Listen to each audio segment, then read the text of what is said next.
నాకు పాపం చేసిన అన్యాయం చేసిన వాడు చేసిన పుణ్యం న్యాయం ఏమిటో తెలుసా? ఇలాంటి వాళ్లను అమ్మా నాన్న అని పిలిచే అదృష్టం నాకు కలిగించడం. కానీ నే చేసిన పాపం ఇటువంటి వాళ్ళను పోగొట్టుకోవడం. నాన్న, ప్రతి మనిషి బ్రతుకులోనూ ఏదో ఒక క్షణం చాలా విలువైంది. అది కొందరు జీవితాల్ని ఆకాశానికి ఎత్తేస్తుంది, కొందరు జీవితాల్ని పాతాళానికి తొక్కేస్తుంది. దేనికైనా సిద్ధపడేనే వెళ్తున్నాను. అమ్మా, పెంచిన రుణం తీర్చుకోలేని దరిద్రుణ్ణి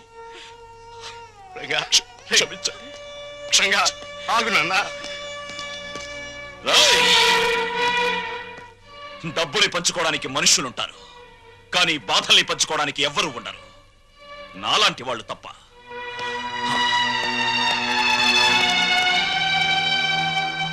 వెధవలందరికంటే నువ్వు వెధవిరా, వెధవ.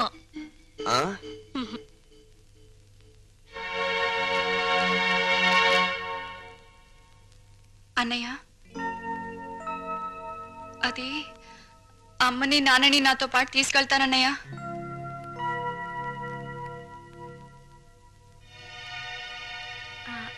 అవునరా, కొన్నాళ్ళు గాలి మారితే మనశ్శాంతిగా ఉంటుందని. మనశ్శాంతి నా దగ్గరుంటే మనశ్శాంతిగా ఉండదంట. నీ దగ్గర మనశ్శాంతి ఎవరుకుంటుందిరా లోఫర్? ఇంతకీ వెళ్ళేది టెంపరీగానా పర్మనెంట్ గానా? పర్మనెంట్ గారేరా, పర్మనెంట్ గా.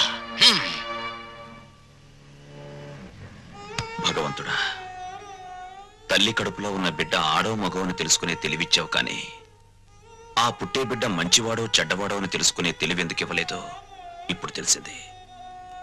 అదిస్తే ప్రతి తల్లిదండ్రి ముందుగానే జాగ్రత్త పడి నిన్ను పూజించడం మానేస్తారు కదూ.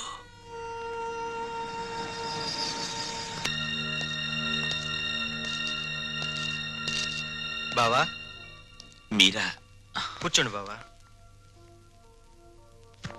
మీరు చంద్ర గారి ఇంట్లో ఉన్నారని వెళ్తుంటే లక్కీగా మీరు ఇక్కడే కనిపించారు. మీకు గుడ్ న్యూస్ బావా. చెప్పండి. మీ అమ్మా నాన్న సుమతో కలిసి మా ఇంటికి వచ్చేసారు. మీ ఇంటికా? అవును. మీ పెద్ద తమ్ముడు కనపడిన కూబీ కదా, కొన్నాళ్ల పాటు కూతురింటికి వెళ్ళొస్తామంటే పర్మనెంట్ గానా టెంపరీగా అన్నా అంట. దాంతో మావయ్యకి ఒళ్ళు మండి పర్మనెంట్ గా అని చెప్పి వచ్చేసారు. వాళ్ళు తీసుకున్న నిర్ణయం మంచిదని నా అభిప్రాయం. మీరు కూడా ఒకసారి మా ఇంటికి వచ్చి వాళ్ళని చూస్తే వాళ్ళు ఎంతో ఆనందిస్తారని నా ఉద్దేశం. ఏం బావ మాట్లాడరే? మా పెద్దోడు కూబీ అని మీరే చెప్పారుగా. ఇప్పుడు నేను మీ ఇంటికి వచ్చి మా నాన్నని కలిస్తే మీరు నేను మా నాన్న కుమ్మక్కై ఒక చోటుకి చేరామని, మనమంతా ఒకటైపోయి వాళ్ళని వేరు చేశామని నాన్న అలరి చేస్తాడు. అది కరెక్టే. మా చెల్లెమ్మకు మా అమ్మ నాన్న అంటే పంచప్రాణాలు. మీరు సహృదయులు. ఇకపై వాళ్ళు క్షేమంగా ఉంటారు. అదే 10,000. తప్పకుండా.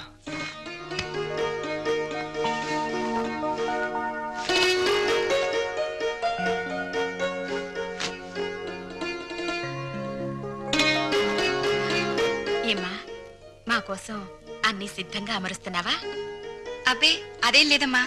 మరి మీ నాన్నగారికి మల్లె పువ్వు లాంటి తెల్లటి దుప్పటి తెళ్ళు ఇష్టమని, అవి లేనితే సరిగ్గా నిద్ర పట్టదనేగా.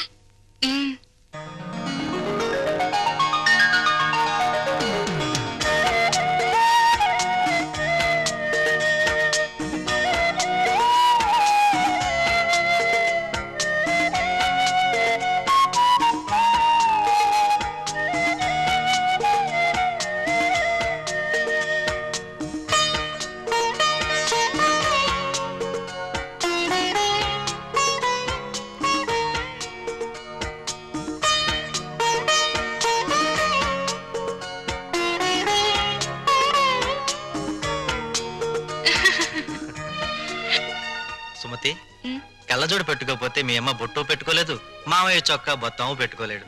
ఆ కళ్ళజోడు అడిగి తీసుకో, అలాంటిది ఇంకోటి తెస్తాను. అల్లుడు, మా ఇద్దరి మధ్య ఈ కళ్ళజోడు తగాదా తప్ప మరీ తగాదా రాలేదయ్యా. ఆ చిన్న తగాదా కూడా లేకపోతే భార్యాభర్తల మధ్య అచ్చటా ముచ్చట ఏముంటుంది చెప్పు? అదేనా మిగిలితే అదో తృప్తి. అప్పుడు పెద్దవాళ్ళని కాదనుకుని ఉన్న అండ పోగొట్టుకున్నాం. ఇప్పుడు పాపారావుని కూడా కాదనుకుంటే మనకి పెద్ద దిక్కు ఎవరు? పెద్ద దిక్కు కోసం ఉన్న కిడ్నీలు పోగొట్టుకుని మన ఆరోగ్యం పోగొట్టుకుంటావా? అల్లుడు రేట్ చేసిన పాయింట్ కరెక్ట్, నీ ఆన్సరు కరెక్ట్. దీనికి తరుణోపాయం నీకన్నా నాకన్నా తెలివైన వాడు కనుక అల్లుడే బాగా ఆలోచించగలడు. ఏ అల్లుడు? నేనా? నేనేం ఆలోచించగలను? దీంట్లో ఆలోచించడానికి ఏముంది అల్లుడు? మనకి కావాల్సింది ఆఫ్టర్ ఆల్ ఒక కిడ్నీ. నీ బుర్రకి కిడ్నీ సంపాదించడం పెద్ద సమస్య. బాగా ఆలోచించు. ఆలోచిస్తున్నాడు ఆలోచిస్తున్నాడు ఆలోచిస్తున్నాడు ఆలోచిస్తున్నాడు. అత్తయ్య అమ్మా నాన్నగారేరి? నా వల్ల కాదురా బాబు, ఆయనతో నేను పడలేను. శ్రీశైలం వెళ్ళామా, అక్కడి నుంచి రామేశ్వరం కన్యాకుమారి రోలర్ మీద వెళ్ళాలని మొండికేశారు. ఆయన సత్రంలో నిద్రపోతూ ఉంటే ఆయనతో చెప్పా పెట్టకుండా పారిపోయేసాను. మావయ్య గారు కంగారు పడతారేమో అత్తయ్య. ఏం పర్వాలేదమ్మా, రోలర్ చక్రం మీద ఇంటికి వెళ్తున్నానని రాసి దొంగల బండి ఎక్కొచ్చేసాను. వదిలి గారు ఇదేనా రావడం? అవునదినే, మీరెప్పుడొచ్చారు? 15 రోజులైంది. 15 రోజులైందా? అది నేనే రమ్మన్నాను అత్తయ్య. ఓహో, ఒంటరిగా ఉండలేక జతకు రమ్మనింటావు. ఫోన్లే, నేనొచ్చేసాగా. నమస్కారం అమ్మా. మీరు వచ్చారా? ఒళ్ళంతా కంపరంగా ఉంది, స్నానం చేసి వస్తానమ్మా. అమ్మా ఆ, ఎదటి వాళ్ళు ఏమనుకుంటారా లేకుండా ఏమిటా మాటలు? ఏం మాట్లాడాలో ఏం మాట్లాడకూడదో నాకన్నీ తెలుసు. ఒకరి కొంప మీద ఒకరు పడి తింటే ఎంతటి వాళ్ళైనా రోడ్డును పడాలి. చాలే, నువ్వు మాట్లాడుకో. వాళ్ళు ఇక్కడే ఉంటారు అంతే. ఎలా ఉంటారో నేను చూస్తాను.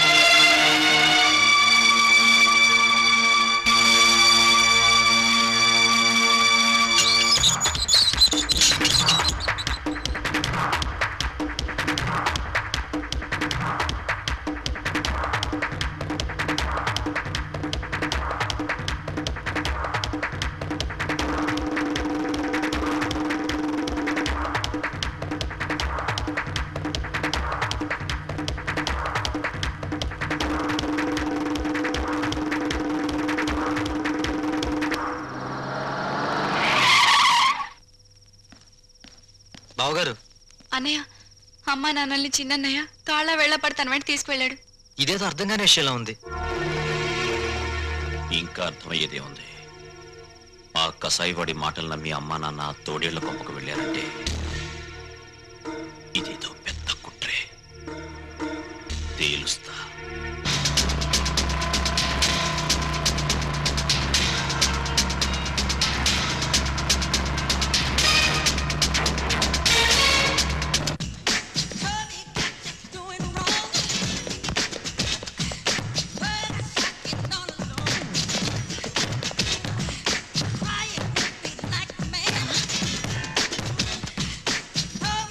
నాన్నా, నాన్నా! ఏమిటా కేకలు? ఎవరు కావాలి? మా అమ్మ నాన్న ఎక్కడ? అక్కడ.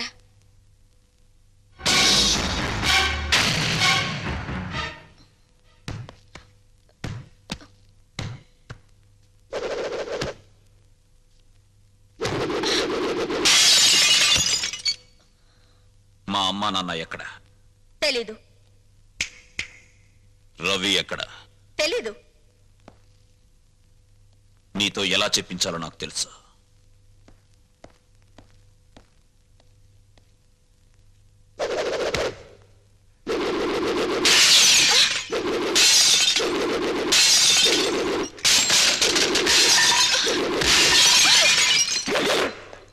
పొగరబోత్తాను నీకే కాదు, నాకు ఉంది. నేను ప్రాణంతో ఉండగా మీ అమ్మా నాన్న ఎక్కడున్నారో నేను చెప్పను. నువ్వింకా ఇలాగే ఏమైనా స్మాష్ చేశావో నేను నీ చెల్లెల్ని. నీ కళ్ళ ముందే నేను నగ్నంగా తయారవుతాను. ఓహో, నువ్వు ఈ దారిలో వచ్చావన్నమాట. దీనికి తగ్గ ఆయుధం నా దగ్గరుంది. చందనా, ఎస్.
నాన్నకి కిడ్నీ ఇచ్చేందుకు హాస్పిటల్లో ఉంచాం.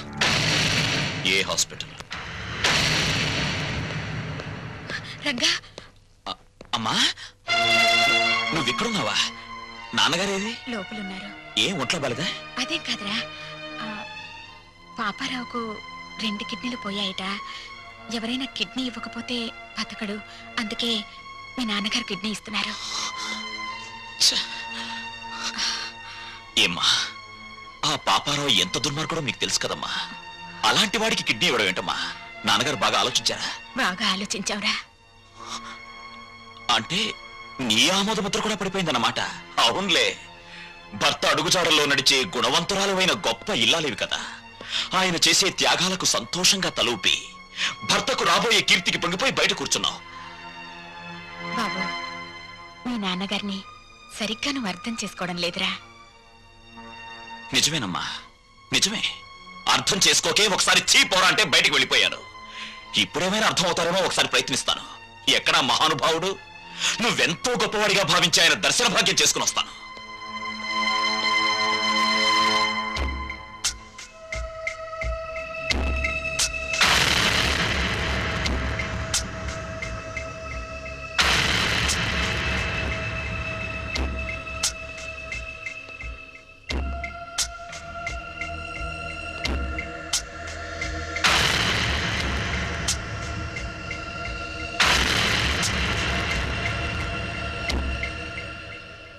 మీ నిర్ణయాల వల్ల భార్యతో సహా లోకమందరి మెప్పు పొందగలిగిన త్యాగమూర్తి శ్రీ శ్రీ శ్రీ రఘురామయ్య గారు, నమస్కారం. శత్రువుకి తన కవచకుండలాల్ని దానం చేసి తన ప్రాణాన్నే పణంగా పెట్టిన కర్ణుడు మీకు బంధువా? పక్షి ప్రాణం కోసం తన రక్త మాంసాల్ని కోసిచ్చిన శిబి చక్రవర్తి మీకు ఆదర్శప్రాయుడా?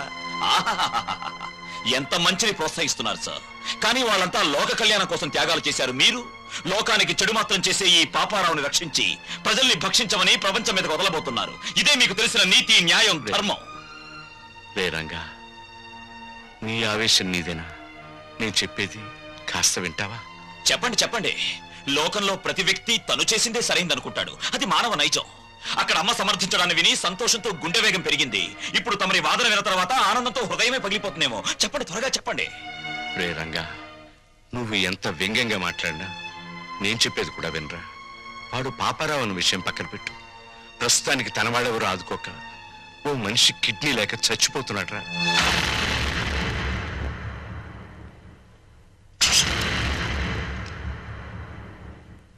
వీడు చాలా దుర్మార్గుడైన మనిషి నాన్న. నిన్ను కష్టాలు పాలు చేయడమే వీడి జీవిత ధ్యేయం. రంగా, ఏం చేయబోతున్నావురా?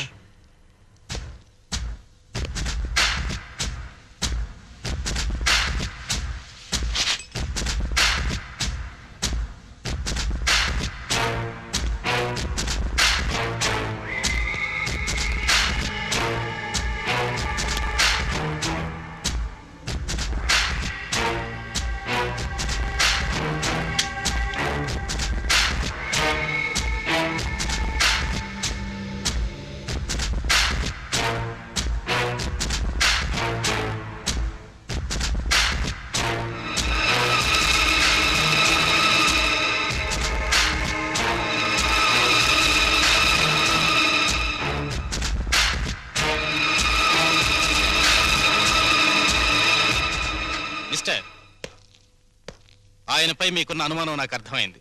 1 మినిట్.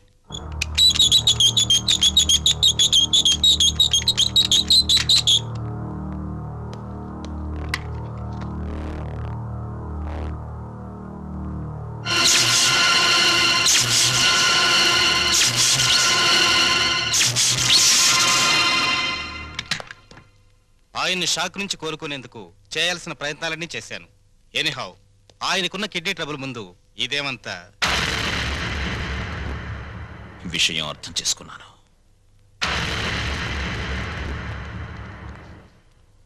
నాన్న, పాపారావు దీనాతి దీనమైన స్థితిలో ఉన్నాడు గనక మానవతా దృష్టితో అతనికి కిడ్నీ ఇవ్వడానికి సిద్ధమయ్యావని అర్థమైంది.